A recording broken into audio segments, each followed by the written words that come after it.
Will you consider this? To make it to the age I am is one thing, but to make it to 200 years old is another thing, and the city of Canton is doing just that. I have the executive director of the Canton Chamber of Commerce with me here, Carla Bobell, and the unofficial historian for the city of Canton, Mike Walters. Thanks so much for being here, guys. Thank you for having us. Yeah, so let's talk about Canton. We all know where it is. It's sort of west and a little bit south of Peoria. There's no real easy way to get there. Nope.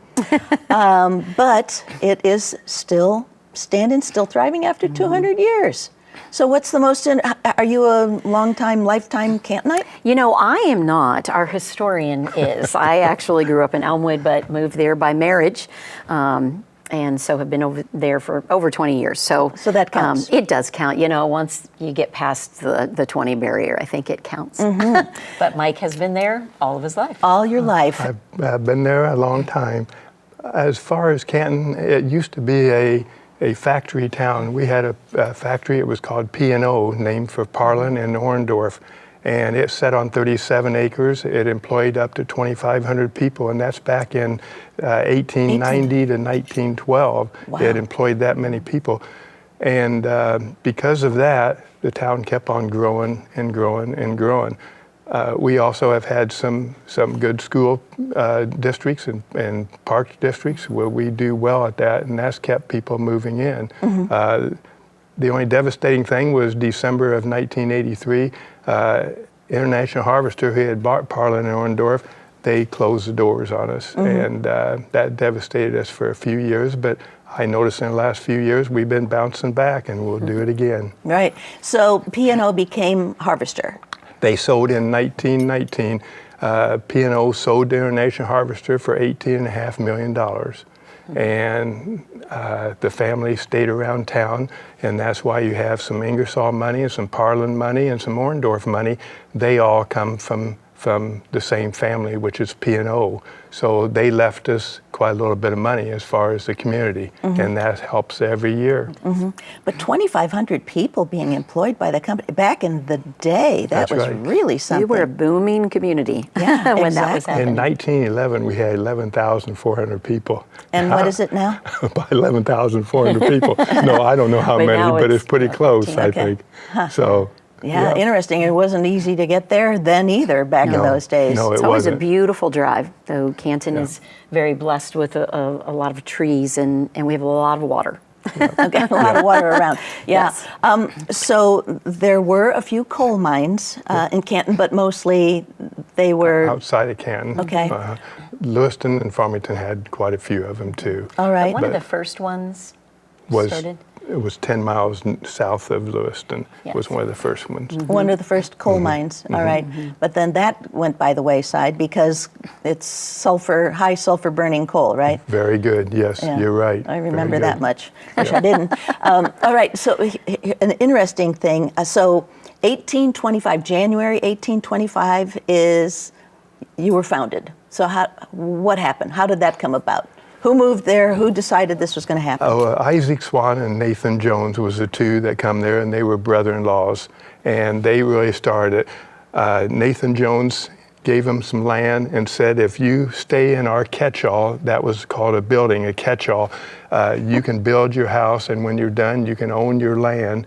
And he offered land, but he also owned the square, and the square was businesses only. So as time went on, that's the way it grew. The business grew, and they gave away the lots, and with the Jones Park, our middle square, being the same.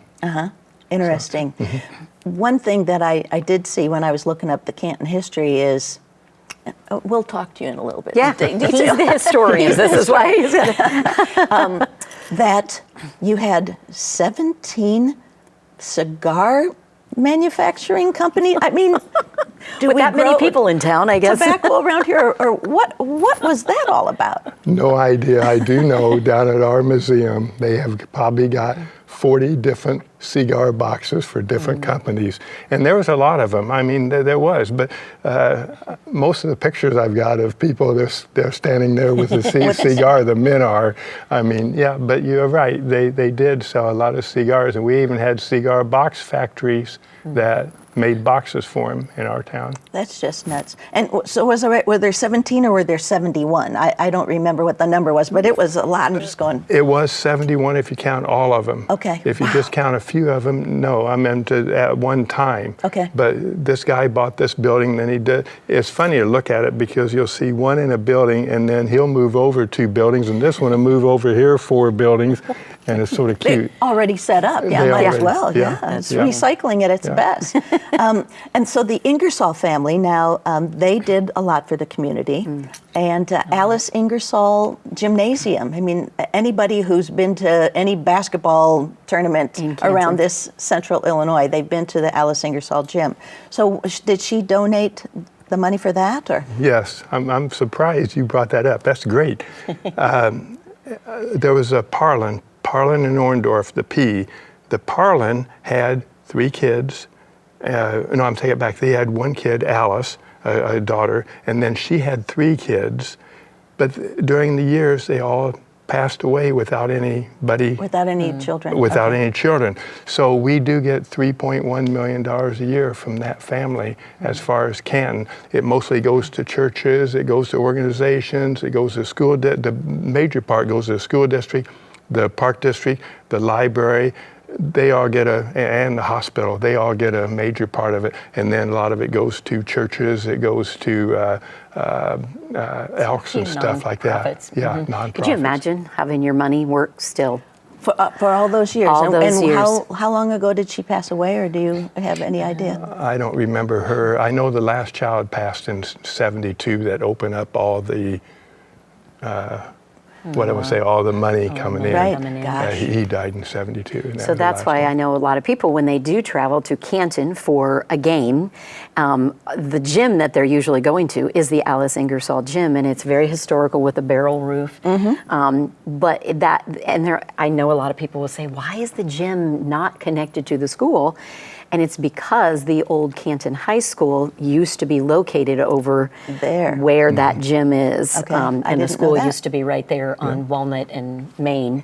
So that is why, and we have kept that gym because it's one of those cherished things that we have in our community that we love. And there's a lot. You have, what's the oldest building still standing in Canton? There's a house over on Avenue C that was built, I believe, in 1861, and there might be older ones than that. I'm not sure about that. Maybe which some one. farmhouses. Yeah, farmhouses and Yes, stuff. true. That are now in city limits that Exactly. were farmhouses at the time. Exactly. Yeah. A lot of the downtown buildings too, even though we've been through a few things with the tornado, one that came through in '75 that tore into the downtown quite a bit, but there are still quite a few of those buildings that are at least over 100, 130 years old that are downtown still that we love. Which is really a testament to preserving the history of the community. Yes. We've Yes. had, like the Opera House, we were talking about that earlier, about the Opera House. The Opera House was there it was built in 1891. In 1893, it got a fire. And then for the next 113 years until 2016, it went through 2 tornadoes, 2 big fires, and then finally an explosion got it. But Canton's lost a lot of buildings on the square, but it's not because of Canton, it's just things that happen. And we Right. can't- And the Opera House building, and when it was built, it was the place to go for yeah. entertainment. It was vaudeville at its best. I mean, think about the town was booming with International Harvester, and so vaudeville shows. There's a picture we have, isn't it? Charlie Chaplin Charlie Chaplin's out front was of it. there, and so then as then it became a movie theater, and then unfortunately the theater portion had to be taken off, but a gentleman came and kind of restored it into business suites, so to offices, speak. yes. Yes, it was retail on the main level, and then offices. In fact, the Chamber of Commerce was up in that building At the time of the explosion? of the time of the explosion, which happened in 2016. And it right. was a gas explosion? It was a Exactly. gas explosion. And did they ever determine exactly where? We don't know if they did. They haven't really let it out, and there was a person killed in there. So Yeah. we sort of It was a life lost Yeah. through Right. that process, but I think there was digging going on for those purposes, and it just hit a gas line, and Boom. I guess it just I know it hit national news did. when it happened, and so And it shook a lot of the buildings. Yes, it yes, it in fact at that time, that's kind of how I got involved in the chamber. The chamber director at that time, it affected all of the businesses really downtown. It didn't really maybe affect their buildings completely, but the windows, because when the explosion went out and then it sucked back in, and it sucked all the windows Out out above the onto building. the sidewalks from Crazy. those buildings. That was so then you have exposed buildings with no windows. So, but there was no looting that happened. Nothing ever happened. The town really pulled together. And at that time, Amanda Atchley, who's the chamber director, was always having meetings for those downtown businesses. And my husband has a business downtown, so I was going to those meetings, and I'm like, I want to help you. I don't know what we need to do here, but I want to help. And Let me know some Yeah. way, somehow. Yes. And thus you are the and there executive director. and then she hired me as her assistant at that time, and now I'm the director. But it was just a time that we really all came together. But that opera house in our community was the jewel building downtown. It was beautiful. It was It was beautiful. beautiful. And it's been kind of sitting there, looking Empty kind lot. of sad. For all of us, it's just a bad memory when we look at it. And when folks come into town, or when we have events, it's just kind of an eyesore. But Here that we is go. all about to Drum change. roll. Yes. It is all about to change. We are working with the city. We actually have a committee that's been put together on designing a green space for that lot. It's big. Like that building was big. It was 3 stories for us. Kind Right. of downtown was big. And so we have been actually working with Farnsworth Group, and they have been designing, and they are going to start digging, I guess, Digging. breaking Excavating. ground towards the end of this month and next beginning of the 1st of October. Okay. And it's a beautiful green space, and the coolest part, I love this part, is we're going to have a brand new stage with someone who plans events. It's really needed. The stage will be sitting exactly Where the the old old stage vaudeville stage and the old stage for the Opera House Wow. was. And so we're still going to call it the Opera House Plaza. I love that. We're just going to keep that history. The entrance is going to mimic the beautiful entrance arch that it had The old on building. there, and they're going to mimic that. So there's a lot of nods to the history of the Opera House, and we want to continue that. It will be an outdoor stage?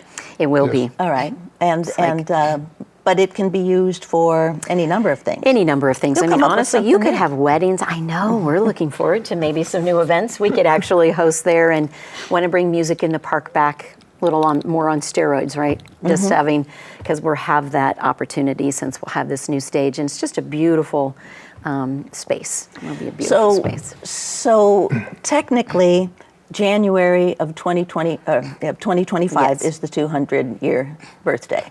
But then you'll move into have different activities and one great big week in June. Yes. So what exactly will go on?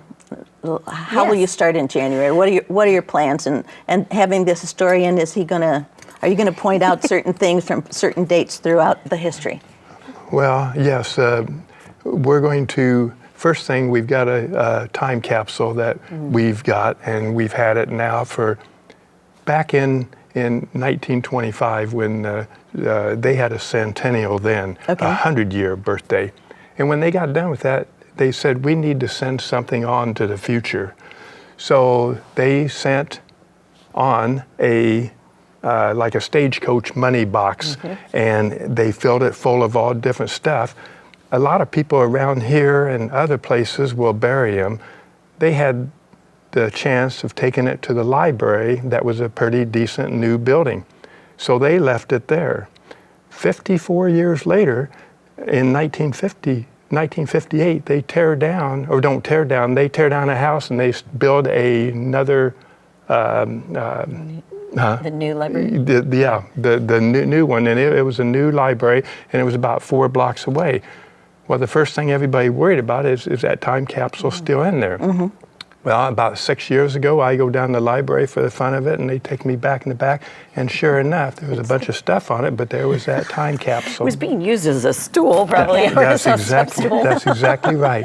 So in the meantime, a lot of towns will bury theirs, and then they got water in them or whatever. Ours has never seen rain, and it's going to be 100 years old next September. So we're going to open that time capsule right then and there. And I'm hoping that there's a lot of stuff that's going to be left to Canton people, that their relatives, their great-great-grandpa wrote a letter, and there's some, I've got a list of what's in there. There's pretty good merchandise and stuff like that. So it's going to be fun to open it. And we're not going to open it as a group. We're going to do it as a community. We'll get everybody there and open up this time capsule, and it's really neat. The time capsule is really neat. It's on display right now at Mid-American National Bank, but it will eventually end up at the Canton area museum, Heritage Museum that we have in our community. So it will be there on display for everyone to see. If you don't mind me saying, I'm having a blast at this time capsule. I bet you are. I am. I bet you I'd like are. to, the chairman of that time capsule, his name was B.M. Chipperfield, and he was a lawyer, statesman, senator from Louisiana. I mean, he was all over the place, very intelligent man. And he wrote a letter to the future, and you have to keep on writing it to the side. Like, he's chairman, he's going to write me a letter, and then I got to write a letter to the next one. Okay. And his letter, if I can just say a paragraph. Let's hear it. This ought to be good. This doubtless will be the first time you have ever received a letter from a respectable shade. All shades being equally respective. But so far as this is concerned, honors are quite easy, for this is the first time I have written a letter to a person who has not yet been born. Interesting. And this goes it. on, and I just love, I've read it 5 times because it's really cute the way he's done it. But I think the community is going to get a nice enjoyment from this time capsule too. And then we have to place one back for 100 years from now. Yeah. So we're working on that. Working on that now. Yeah. Well, yeah, so did you find out, did they have any inkling of what the world was going to be like in 100 years now? No. No. In So fact, you he didn't says see a couple times he's probably a speck of dirt by now. He was, I mean, that is what he says. That's fair. And yeah, and he says, but I will be looking over you and your group to see how the group does, and they better do a good job. Okay. No pressure. Yeah, no No pressure at pressure. all. And his But- last name was It's Chipperfield. Chipperfield, B.M. Bernard M. Chipperfield. And he's buried in Canton, and we do a thing called a cemetery walk, and he's going to be on our cemetery walk this year. You can hear his story then. So we can hear his story too. Yeah. That's one of the events that will be going on. When you were talking about, the actual Bicentennial begins in January. Right. However, You're gonna make we're it going to do last. like the intense week of celebration will be June 20th through the 29th. So it'll be 10 days and of just all kinds of things celebrating our community. Such and, as? And one of those is a cemetery walk that will be done. And so they've been doing cemetery walks for quite a few years as a fundraiser for the museum in town. And so now they'll be doing these, and they'll be taking from all those years and be doing them often, honestly. But we're doing like a 5K run, there'll be things like that. There will also be a historical bus tour of Canton. So anyone, even from out of town, you just love history, this would be an excellent thing to do, and Spoon River College is actually hosting that. Their outreach center is going to be doing that. We're going to have some Chautauqua performances, so those are like educational pieces on people that are performing live, very similar to what a cemetery walk is. That's portraying someone historical in costume and everything. So there will be some of those performances done. There'll be a choral with narration called Lincoln to the Dust Bowl. That performance will be exciting, and we'll have that. Got an ice cream social, kids time. The Park District is going to do a game night, doing different kinds of games. from all the 200 years. So looking back and looking at all the different games that would have been done all through the years. And so they'll be going to do that. So a Canton Monopoly game. Something like that. yeah, something like that. Actually, it's Macomb that has the tag I on saw that. that. Yes, Yeah, I did see you can that. go there and actually play that game. So, but those are some of the things. We do have a very big, exciting thing that we're going to be doing that is a very big part of Canton's history. But I can't tell you yet. It's a secret. Okay. But I will say to everyone who's watching that if you want to find out what that big secret is, you just need to go. We have a Facebook page. It's Canton, Illinois Bicentennial. And that's our Facebook page, which has a lot of history going on right now. And then if you go to cantonillinois.org, the website, we have a tab on there that you can go and see all of the information. Find it all out. It'll give, once we make that big announcement, which will be sometime in October, I think, which we're very excited about, they will, then it'll have the whole schedule on there. You can still go So- on there now, even Yes, though you can. because they've always got a quiz there every Sneak day preview. about Yeah. something, and you can figure it out. Were what you the quiz- responsible for the quiz? Because it's history, He's right? got a lot Oh, of oh, those you- questions. But anyway, Yes. there's a quiz, and then We wouldn't you be can- doing this without Mike. You can read on there and figure it out, and then the next day it gives the answer, and it also tells things that's in the time capsule box, so you Okay. can keep track of that before it's going to end, just the day before we open it. So it works out perfect. You can track and see what all is in that What's in time there, capsule, yeah. one at a time. Yeah. One thing that a lot of people don't know is that Canton was a stop on the Underground Railroad, long before even the Civil War, I think. Was it? Is that They true? don't know or- exactly what year. There's not anybody. We do know it went as far as Farmington, but we're not sure what's what in Canton. That was we were founded there in 25, but that's been added on and taken off because of knowledge as time goes on. But you're right, it did get close to us, if not there. So We don't know that much, though. yeah. Okay. I think an underground is everywhere. I feel like it's- pretty much. I think so. I think so. Yeah. So, what do you look forward to most? We have about maybe 3.5 minutes left about this big celebration.